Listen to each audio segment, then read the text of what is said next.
ഇടുക്കിയിലെ പട്ടയ വിതരണത്തിന് അടിയന്തരമായി സ്പെഷ്യൽ ഓഫീസറെ നിയമിക്കണമെന്ന് ഹൈക്കോടതി. പട്ടയത്തിന്റെ ആധികാരികത സ്പെഷ്യൽ ഓഫീസർ പരിശോധിച്ച് ഉറപ്പുവരുത്തണം. മൂന്നാർ ഉൾപ്പെടെ 15 പഞ്ചായത്തുകളിൽ നിർമ്മാണ പ്രവർത്തനങ്ങൾക്ക് നിയന്ത്രണം ഏർപ്പെടുത്തണമെന്നും ഹൈക്കോടതി ആവശ്യപ്പെട്ടു. അനധികൃതമായി നിർമ്മാണം തടയാനുള്ള മുൻ ഉത്തരവുകൾ പാലിക്കാത്തതിൽ സർക്കാരിനോട് കോടതി വിശദീകരണം തേടുകയും ചെയ്തു. വിഷ്ണു സുരേഷാണ് വാർത്തയുടെ വിശദാംശങ്ങളുമായി കൊച്ചിയിൽ ചെയ്തത്. വിഷ്ണു, എന്താണ് ഇപ്പോൾ ഇങ്ങനെയൊരു നിർദ്ദേശം നൽകാനുള്ള സാഹചര്യം? കോടതി എന്തൊക്കെ കാര്യങ്ങൾ നിരീക്ഷിക്കുന്നു? ഒപ്പം തന്നെ മുൻ ഉത്തരവുകൾ അത് പാലിച്ചില്ല എന്ന് കോടതിക്ക് പൂർണ്ണമായും ബോധ്യപ്പെട്ടിട്ടുണ്ടോ? എന്താണ് സർക്കാരിനോട് കോടതി പറഞ്ഞിരിക്കുന്നത്?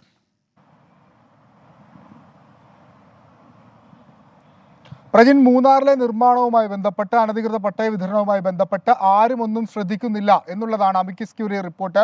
ആ ഒരു പശ്ചാത്തലത്തിലാണ് അമിക്കസ് ക്യൂറി ഇത്തരത്തിലൊരു നിർദ്ദേശം മുന്നോട്ട് വെച്ചത്. ഒരു സ്പെഷ്യൽ ഓഫീസറെ മൂന്നാറിലെ പട്ടയ വിതരണവുമായി ബന്ധപ്പെട്ടും അതിൻ്റെ ആധികാരികത പരിശോധിക്കുന്നതിനും അതോടൊപ്പം വ്യാജ പട്ടയ നിർമ്മാണവുമായി ബന്ധപ്പെട്ടുള്ള കാര്യങ്ങൾ പരിശോധിക്കാനും നിയമിക്കണമെന്ന് ആ അമിക്കസ് ക്യൂറിയുടെ നിർദ്ദേശമാണ് ഹൈക്കോടതി നിലവിൽ അംഗീകരിച്ചത്.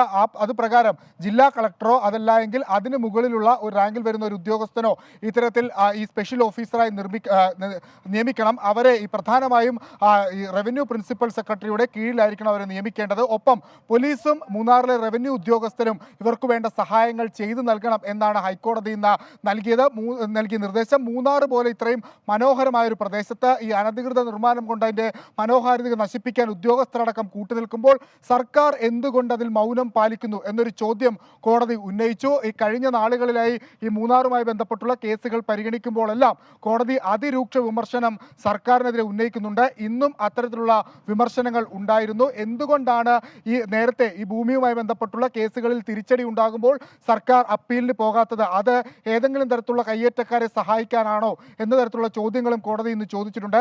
എത്രയും പെട്ടെന്ന് സ്പെഷ്യൽ ഓഫീസറെ നിയമിക്കാനും അതോടൊപ്പം തന്നെ ഈ വ്യാജ പട്ടയങ്ങളുടെയും ഇനി പുതിയ പട്ടയങ്ങൾ നൽകാനുണ്ടെങ്കിൽ അതിൻ്റെയും സാധ്യതകളെല്ലാം ഈ സ്പെഷ്യൽ ഓഫീസർ പരിഗണിച്ച ശേഷം മാത്രമേ നൽകാനാകൂ എന്നുള്ളതാണ് കോടതിയുടെ നിർദ്ദേശം. കേസ് അടുത്തയാഴ്ച വീണ്ടും പരിഗണിക്കും. മുഹമ്മദ് മുസ്താഖും അതോടൊപ്പം എസ് മനുവും അധ്യക്ഷന്മാരായ ബെഞ്ചാണ് ഈ കേസ് പരിഗണിച്ചത്. ഹിൽ ഏരിയ കമ്മിറ്റി നേരത്തെ രൂപീകരിക്കണമെന്ന് കോടതി ആവശ്യപ്പെട്ടിരുന്നു. പ്രധാനമായും ഈ മൂന്നാറുമായി ബന്ധപ്പെട്ടുള്ള കയ്യേറ്റങ്ങളൊക്കെ ഒഴിവാക്കുന്നതിന് വേണ്ടി അല്ലെങ്കിൽ അതിന് ഉചിതമായ നടപടികൾ സ്വീകരിക്കുന്നതിന് വേണ്ടി അത്തരത്തിലൊരു കമ്മിറ്റി രൂപീകരിക്കാൻ ആവശ്യപ്പെട്ടത് മന്ത്രിസഭ 2016 തന്നെ അതിന് അംഗീകാരം നൽകുകയും ചെയ്തു. പക്ഷേ ഇപ്പോഴും ആ കമ്മിറ്റി രൂപീകരിച്ചിട്ടില്ല, അല്ലെങ്കിൽ അതുമായി ബന്ധപ്പെട്ടുള്ള പ്രവർത്തനങ്ങൾ നടക്കാത്തത് എന്താണ് എന്ന് കോടതി ചോദിച്ചു.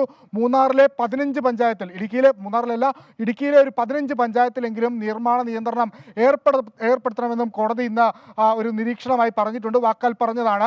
നേരത്തെ തന്നെ 8 വില്ലേജുകളിൽ നിർമ്മാണ നിരോധനം അവിടെ ഏർപ്പെടുത്തിയിട്ടുണ്ട്. അത് മറികടക്കുന്നതിന് വേണ്ടി അവിടുത്തെ ആളുകളുടെ നിർദ്ദേശപ്രകാരം അല്ലെങ്കിൽ ആവശ്യപ്രകാരം ഭൂപതിവ് ചട്ട ഭേദഗതി നടത്തിയിട്ടുണ്ട്. പക്ഷേ അത് ചട്ടമായിട്ടില്ല, നിയമം പാസ്സായിട്ടുണ്ട്. അങ്ങനെ ഒരു സാഹചര്യത്തിൽ ഈ 15 പഞ്ചായത്തിൽ എങ്ങനെ നിർമ്മാണ നിരോധനം അല്ലെങ്കിൽ നിയന്ത്രണം ഉണ്ടാകും എന്നുള്ളത് സാങ്കേതികപരമായി ഒരു ചോദ്യമായി നിലനിൽക്കുകയും ചെയ്യുന്നുണ്ട്. പ്രജിത്ത്, ശരി. വിഷ്ണു സുരേഷാണ് വിവരങ്ങൾ നൽകിയത്. ഇടുക്കിയിലെ കയ്യേറ്റ ഭൂമി, അതിൽ പട്ടയ വിതരണം, അതിനായി ഒരു സ്പെഷ്യൽ ഓഫീസറെ അടിയന്തരമായി നിയമിക്കണമെന്നാണ് ഹൈക്കോടതി ഈ വിഷയത്തിൽ ഇപ്പോൾ എടുത്തിരിക്കുന്ന നിർദ്ദേശം.